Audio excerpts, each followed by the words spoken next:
Il 25% delle persone presenti sul nostro pianeta soffre di un disturbo invisibile, che se non viene affrontato il prima possibile può sviluppare un'enorme quantità di problemi, sia fisici che mentali. Ma cos'è questo problema? E soprattutto, qual è la causa di questo problema?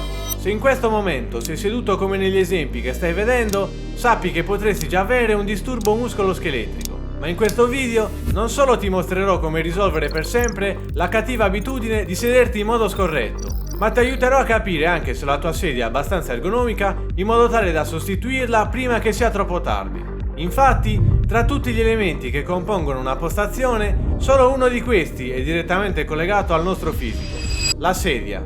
Però, prima di esaminare le caratteristiche e qualità che deve avere questo elemento, è fondamentale impostare anche tutti gli altri componenti in modo ergonomico, per evitare di sviluppare ulteriori patologie in futuro. Ad esempio, l'altezza media di una scrivania è di circa 73 cm. Per alcuni potrebbe essere troppo alta, mentre per altri troppo bassa. Ed è proprio qui che entra in gioco la sedia. La prima cosa da fare, infatti, è regolare la sua altezza. Se la tua non può essere regolata, hai appena scoperto che sarebbe opportuno cambiarla immediatamente con una sedia migliore. Ma qual è l'altezza giusta che bisogna raggiungere? In poche parole, bisogna assicurarsi che le braccia si appoggino sulla scrivania, creando così un angolo di 90 gradi tra spalla, gomito e polso. Tuttavia, se i tuoi piedi non toccano il pavimento, anche questo può comportare dei problemi. Cosa bisogna fare quindi? Beh, l'ideale è acquistare un poggiapiedi come questo. Ma se vuoi risparmiare, puoi usare anche dei semplici libri, una risma di carta o cose del genere. Anche in questo caso, l'obiettivo è ottenere un angolo di 90 gradi sia nel ginocchio che nella caviglia. Poi la seconda cosa da fare è regolare il proprio monitor. Se hai uno schermo da 24 o 27 pollici, puoi tenerlo abbastanza vicino, letteralmente ad un braccio di distanza. In questo modo potrai leggere bene senza affaticare gli occhi, ma soprattutto senza doverti piegare in avanti e compromettere la tua schiena. Infatti, oltre la distanza, è importante regolarne anche l'altezza. La posizione ideale si ottiene sollevando il monitor finché la parte superiore dello schermo sia esattamente in linea con i propri occhi. Se il tuo monitor non è regolabile in altezza, tranquillo, non c'è bisogno di cambiarlo. Puoi semplicemente acquistare un classico braccio per monitor. Sono abbastanza economici ed è sicuramente meglio rispetto ad utilizzare spessori improvvisati e poco stabili. Se invece hai una postazione con 2 o più monitor, dovrai sistemarli in base a quale tra gli schermi guardi di più. In genere si posiziona il monitor principale direttamente di fronte a sé, ma se utilizzi entrambi i monitor con la stessa frequenza, allora puoi sistemarli in modo da rimanere al centro dei due. E se avessi un PC portatile invece? In tal caso l'ideale sarebbe metterlo su un supporto per sollevare lo schermo, così da poterlo guardare alla giusta altezza. E poi, per utilizzarlo in modo ergonomico, sarebbe meglio collegarlo ad una tastiera e un mouse wireless.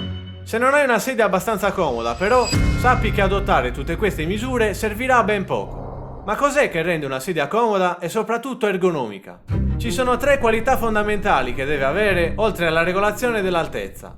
La prima riguarda la seduta. Per esempio, le sedie più comode al mondo sono strutturate in modo tale da offrire una seduta sospesa. Saprai benissimo che qualsiasi tipo di imbottitura o tessuto perde la sua forma ed elasticità con il passare degli anni. E ad un certo punto il tuo lato B arriverà a toccare la struttura della sedia, quindi risulterà estremamente scomoda. E poi, per evitare questa sensazione di scomodità, senza nemmeno accorgertene, tenderai ad assumere una postura scorretta.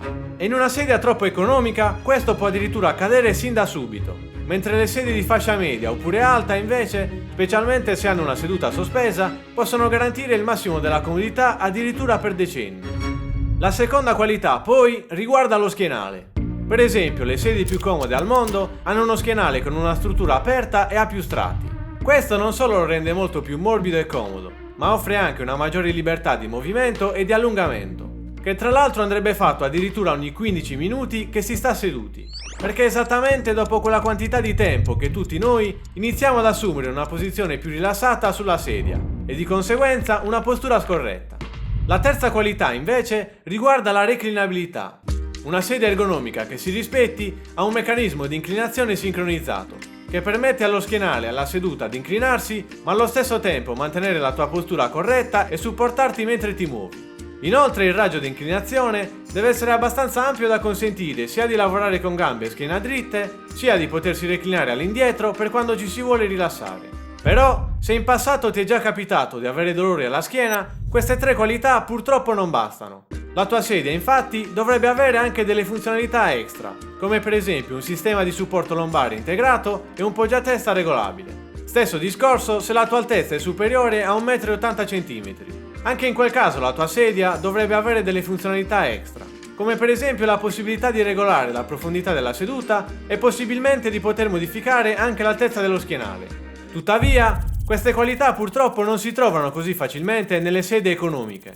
Però, se vuoi risparmiare tempo, in descrizione trovi tutte quelle che consiglio. Ce ne sono sia di economiche che di fascia media e ovviamente anche di fascia alta, nel caso volessi una delle migliori in assoluto. Tra l'altro ho già fatto dei video al loro riguardo, dove le ho confrontate entrambe con un'alternativa molto più economica ma decisamente valida. Però, se vuoi scoprirla, devi cliccare il prossimo video.